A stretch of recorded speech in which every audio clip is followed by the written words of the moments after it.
ایک شخص دنیا کے اندر بڑا کامیاب ہے تو وہ یہ سمجھ بیٹھتا ہے کہ میں آخرت کے اندر بھی بڑا کامیاب ہو جاؤں گا۔ اللہ رب العالمین نے سورہ مریم کی آیت نمبر 73 میں ارشاد فرمایا وَإِذَا تُتْلَى عَلَيْهِمْ آيَاتُنَا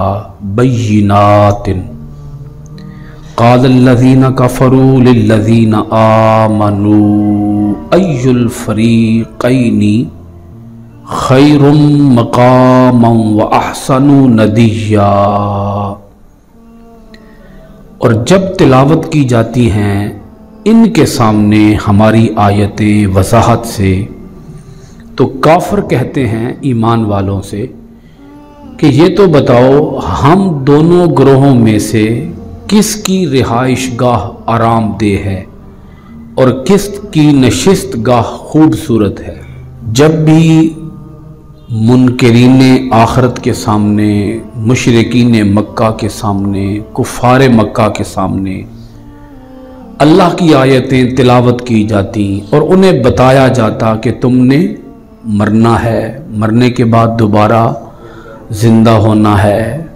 زندہ ہونے کے بعد تمہیں اپنے ایک ایک عمل کا حساب دینا ہوگا، جب بھی انہیں یہ کہا جاتا تو وہ کہتے بھئی اپنی باتیں اپنے پاس رکھو، اپنے فلسفے اپنے پاس رکھو، موازنہ تو کرو ہمارا اور اپنا،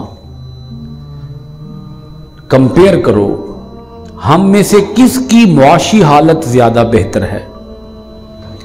کس کے مکانات زیادہ خوبصورت ہیں۔ ایک طرف ہماری رہائش گاہیں ہیں اور ایک طرف تمہارے جھونپڑے ہیں، ایک طرف ہماری محفلیں ہیں، ہماری مجلسیں ہیں، اور دوسری طرف تمہارے پھٹے پرانے کپڑے ہیں۔ اپنی نشست گاہیں اور ہماری نشست گاہیں، اپنی مجلسیں اور ہماری مجلسیں دیکھو، اپنے مکانات اور ہمارے مکانات دیکھو، اور پھر فیصلہ کرو کہ ہم تمہارے پیچھے چلیں یا تم ہمارے پیچھے چلو گے۔ اگر ہم تمہارے پیچھے چلیں گے تو یہی حال ہمارا ہو جائے گا، ہم بھی تمہاری طرح غریب ہو جائیں گے، مفلس ہو جائیں گے، کنگال ہو جائیں گے، ہمارے بھی پھر مکانات اسی طرح ہوں گے جس طرح تمہارے ہیں۔ تو تم ہمیں اپنی پیروی کی دعوت دے کر ہماری زندگیوں کو بھی تلخ اور ویران بنانا چاہتے ہو، تو ہمیں ہمارے حال پہ رہنے دو، اور بہتر یہ ہوگا کہ تم ہماری پیروی کرو تاکہ تمہاری بھی معیشت بہتر ہو جائے، تمہاری بھی حالت بہتر ہو جائے، تمہارے بھی مکانات، رہائش گاہیں، عالی شان بنگلے ہوں، کوٹھیاں ہوں، عالی شان مکانات ہوں۔ اب دیکھیں یہ بات ہو رہی ہے مکی دور کی، اور نبی اکرم صلی اللہ علیہ وآلہ وسلم پر قرآن مجید کے نزول کا زمانہ ہے، یعنی اس کا مطلب یہ ہے کہ آج سے 1450 سال پہلے بھی یہی ٹکر تھی، ٹکراؤ یہی تھا، کلیش یہی تھا، تصادم یہی تھا کہ اپنے مکانات دیکھو اور ہمارے مکانات دیکھو، اور اپنے مکانات کی حالت دیکھ کر یہ سمجھ لو کہ تم باطل پر ہو، غلط راستے پر ہو، اور ہمارے عالی شان مکانات اور کوٹھیاں دیکھ کر سمجھ لو کہ ہم حق پر ہیں، سیدھے راستے پر ہم ہیں۔ آج بھی جو مالدار لوگ ہیں وہ غریب لوگوں سے یہی کہتے ہیں کہ تم غریب ہو تو تم غلط راستے پر ہو، ہم امیر ہیں تو ہم صحیح راستے پر ہیں۔ اللہ رب العالمین نے یہ سوچ قرآن مجید کے اندر کافروں کی بیان فرما کر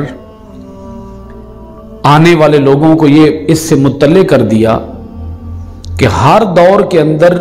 جو مالدار لوگ ہوں گے وہ اپنے آپ کو صحیح سمجھیں گے کہ ہم صحیح ہیں اپنے مال کی وجہ سے، اپنی دولت کی وجہ سے، اور غریب لوگوں کو ان کی غربت کا تانا دے کر یہ کہیں گے کہ تم باطل راستے پر ہو، غلط راستے پر تم ہو۔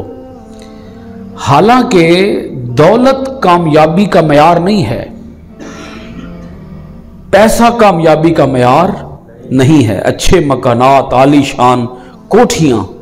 یہ کامیابی کا معیار نہیں ہے۔ اللہ پاک نے اس کی آگے اگلی آیت کے اندر، آیت نمبر 74 کے اندر ارشاد فرمایا وَكَمْ أَهْلَكْنَا قَبْلَهُمْ مِنْ قَرْنٍ هُمْ أَحْسَنُ أَثَاثًا وَرِيئًا، اور ان احمقوں نے یہ نہ سوچا کہ ان سے پہلے تھی کتنی ہی قومیں جن کو ہم نے برباد کر دیا،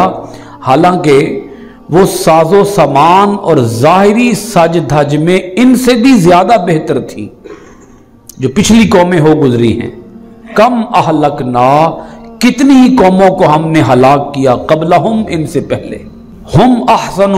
اساسا ورئا، حالانکہ وہ ساز و سامان اور ظاہری سج دھج کے اعتبار سے ان سے بھی زیادہ بہتر تھی۔ تو اللہ پاک نے تو کئی قوموں کو تباہ کیا ہے نا، ان کے گناہوں کی وجہ سے، ان کی نافرمانیوں کی وجہ سے، ان کی بدعمالیوں کی وجہ سے۔ اللہ پاک فرماتا ہے کہ ہم نے ان کی دولت کو نہیں دیکھا، ان کے پیسے کو نہیں دیکھا، کسی کے پاس مال کا زیادہ ہونا، دولت کا زیادہ ہونا، ساز و سامان کا زیادہ ہونا، سامان عشرت کا زیادہ ہونا، دولت اور ثروت کا زیادہ ہونا، یہ کوئی کامیابی کا معیار نہیں ہے۔ ایک غریب ہو، غریب، اور اس کے پاس کھانے پینے کو بھی کچھ نہ ہو، پہننے کو بھی کچھ نہ ہو، لیکن وہ اللہ کے احکامات کا پابند ہو، تو وہ کامیاب ہے۔